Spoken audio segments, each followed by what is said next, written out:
बिस्मिल्लाहिर्रहमानिर्रहीम अस्सलाम वालेकुम। सऊदी इन्फो यूट्यूब चैनल में आपका खुशामदीद कहते हैं। अगर आप सऊदी अरेबिया से अपने मुल्क का सफ़र कर रहे हैं तो आपको ये जानना ज़रूरी है कि आपने अपने पास पावर बैंक रखना है या नहीं रखना, कौन से बैग में रखना है, आपके पास करेंसी कितनी होनी चाहिए, आपके पास गोल्ड कितना होना चाहिए, आपके पास कोई छुरी चाकू तेज़ धार आला है आप लेके जाना चाह रहे हैं, उसका तरीका क्या है, बोर्डिंग से कितना टाइम पहले पहुंचना ज़रूरी है। बहुत ज़्यादा लोगों को ये तो पता होता है कि फ़्लाइट से 3 घंटे पहले पहुंचना एयरपोर्ट पे ज़रूरी है, लेकिन ये भी पता होना चाहिए कि वो कौन सा टाइम है जिसके बाद आपकी बोर्डिंग नहीं हो सकती। इंटरनेशनल रूल्स इस बारे में क्या कहते हैं। इसी तरह अगर आपके पास लिक्विड में कोई चीज़ है तो वो ले जाने का तरीक़ाकार क्या है। इंशाल्लाह सारी की सारी इंफॉर्मेशन एक ही वीडियो में।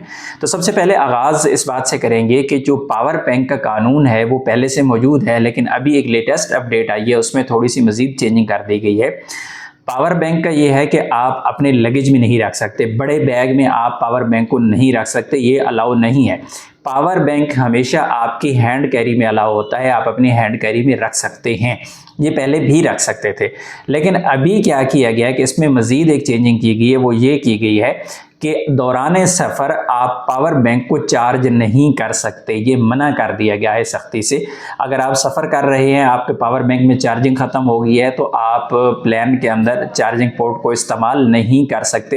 और इसी तरह मज़ीद कहा गया है कि अगर आपके मोबाइल की चार्जिंग कम है, लैपटॉप की चार्जिंग कम है और इसे आप पावर बैंक से चार्ज करना चाह रहे हैं तो इसमें भी आप एहतियात बरतें। नेक्स्ट सवाल पे आ जाते हैं कि एयरपोर्ट पे आपने मिनिमम 3 से 4 घंटे पहले पहुंचना होता है, लेकिन जो इंटरनेशनल रूल है उसके मुताबिक आपकी जो बोर्डिंग है वो फ़्लाइट से 1 घंटा पहले बंद कर दी जाती है। इसमें बहुत ज़्यादा लोग ये भी कहते हैं कि भाई हम तो टाइम पे पहुंच गए थे, बाद में हमारी बोर्डिंग नहीं हुई, बोर्डिंग लेट हुई है, इस वजह से मसला हुआ है। तो ये आप लोगों की जिम्मेदारी होती है, क्योंकि इंटरनेशनल रूल्स जो होते हैं वो किसी एयरलाइन के लिए नहीं बनाए जाते, बल्कि वो दुनिया भर की एयरलाइंस के लिए होते हैं। तो रूल्स को फॉलो करना जो एयरलाइन है उसकी भी जिम्मेदारी होती है। अगर आपकी बोर्डिंग कभी लेट हो गई है तो इसका मतलब कतन ये नहीं है कि ये सब कुछ चलता है, ऐसा नहीं है। इंटरनेशनल रूल्स के मुताबिक अगर 45 मिनट बाकी रह गए हैं, 40 मिनट आप पहुंचे हैं और एयरलाइन ने बोर्डिंग से इनकार कर दिया है तो फिर आप कानूनी कार्रवाई उनके खिलाफ नहीं कर सकते। और जब भी रश के दिन चल रहे होते हैं, स्पेशली ईद का दिन होते हैं या हज का कोई सीज़न होता है, उम्रा का सीज़न होता है, तो इन सीजन में आपने कोशिश करनी है कि अपने टाइम से ज़्यादा पहले पहुंचे ताकि आपकी जो बोर्डिंग है वो टाइम से हो पाए। अभी आ जाते हैं कि करेंसी और गोल्ड की कितनी लिमिट है आप सऊदी अरेबिया से अपने मुल्क लेके जा सकते हैं। तो इसकी जो लिमिट है वो 60,000 रियाल है। चाहे आपके पास वो करेंसी की सूरत में हो, सऊदी रियाल हो, चाहे वो पाकिस्तानी रुपये हो, चाहे आपके पास डॉलर हो, चाहे आपके पास गोल्ड हो, यानी टोटल मालियत 60,000 रियाल की अपने पास आप रख सकते हैं। वो गोल्ड की भी सूरत में हो सकता है, वो किसी दूसरी करेंसी की सूरत में हो सकता है। अगर आपके पास टोटल जो मालियत है गोल्ड और करेंसी मिला के अगर 60,000 रियाल से ज़्यादा हो जाती है तो ऐसी सूरत में आपको एयरपोर्ट पे एक फॉर्म मिलता है, डिक्लेरेशन फॉर्म। उस डिक्लेरेशन फॉर्म को आपने फिल करना होता है और वहाँ पे आपको प्रूफ देना पड़ता है। अच्छा, बहुत सारे लोग ये भी कहेंगे कि भाई मैं तो लाख रियाल लेके गया था, मुझे किसी ने नहीं पूछा, लेकिन जो रूल है रूल को फॉलो करना ज़रूरी है। इसमें जो सबसे ख़तरनाक चीज़ है वो ये है कि अगर आपके पास 1 लाख रियाल है या 70-80 हज़ार रियाल है और किसी ने आपको चेक कर लिया और फिर आपको ये बोल दिया कि आप ये करेंसी कहाँ लेके जा रहे हैं, तो ऐसी सूरत में जब चेक हो गया और यूं समझें कि आप पकड़े गए हैं, यानी आप वायलेशन कर रहे हैं, आप छुप के जा रहे हैं। रूल ये है कि आपने खुद जाके डिक्लेयर करना है, वहाँ पे जाके फॉर्म लेना है, उनको बोलना है कि करेंसी डिक्लेरेशन फॉर्म दे दे, वो फॉर्म फिल करके देना है।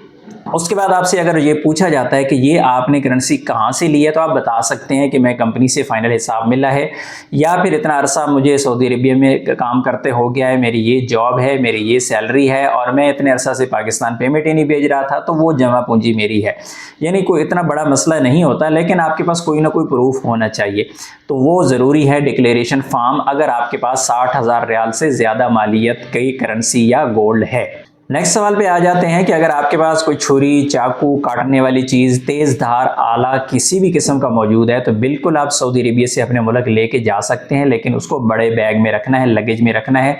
उसको आप हैंड कैरी में नहीं रख सकते। हैंड कैरी में नेल कटर भी अलाउ नहीं है। छोटी सी छोटी लोहे की जो चीज़ है वो भी अलाउ नहीं है, हैंड कैरी के अंदर आप नहीं रख सकते।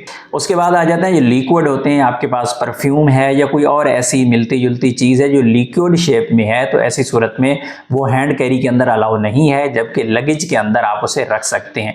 वैसे जो इंटरनेशनल रूल है वो ये है कि 100 ml 100 ml के बराबर आप हैंड कैरी में रख सकते हैं, लेकिन क्योंकि हालात को दुनिया के कुछ ऐसे हैं, इस वजह से एयरलाइंस उसकी भी इजाज़त नहीं देते। अल्लाह ना करे किसी के पास एक परफ्यूम है छोटे वाला और कोई ऐसा मादा उसके अंदर हो कि वो पूरे जहाज़ के लोगों को मुतासिर कर सके, तो इस वजह से पानी की बोतल को भी अक्सर अलाउ नहीं किया जाता। नॉर्मली तो जाने देते हैं, लेकिन अक्सर औकात ऐसा भी होता है कि एक पानी की बोतल भी हाथ में नहीं लेके जाने देते, क्योंकि शकूक व शुबहात किसी भी चीज़ में हो सकते हैं। इस वजह से लिक्विड को अलाउ नहीं किया जाता, सिर्फ अलाउ जो किया जाता है वो लगेज के अंदर यानी आपके बड़े बैग के अंदर अलाउ किया जाता है। उसके बाद जो बहुत ही अहम रूल है कि आपका जो कीमती सामान है, आपके पास अगर आपने कोई मोबाइल लिया हुआ है, आपके पास गोल्ड है या कोई ऐसा सामान है, लैपटॉप है, तो आप उसे लगेज के अंदर नहीं रखेंगे बल्कि उसे आप हैंड कैरी में रखेंगे। अच्छा, लैपटॉप के हवाले से एक अहम चीज़ आपको बता दूं कि जब भी आप एयरपोर्ट पे जाते हैं तो आपको जो हैंड कैरी होता है 7 किलो का या 10 किलो का एयरलाइन की पॉलिसी के हिसाब से होता है, तो आपका जो लैपटॉप है वो वज़न में शामिल नहीं होता। आपके लैपटॉप का वज़न जितना भी हो उससे कोई फ़र्क नहीं पड़ता, आप 7 किलो या 10 किलो का जो हैंड कैरी अलाउ है वो लेके जा सकते हैं और लैपटॉप आप एक्स्ट्रा लेके जा सकते हैं। ऐसा नहीं है कि लैपटॉप वाला बैग जो है बाकी सामान से आप भर लें।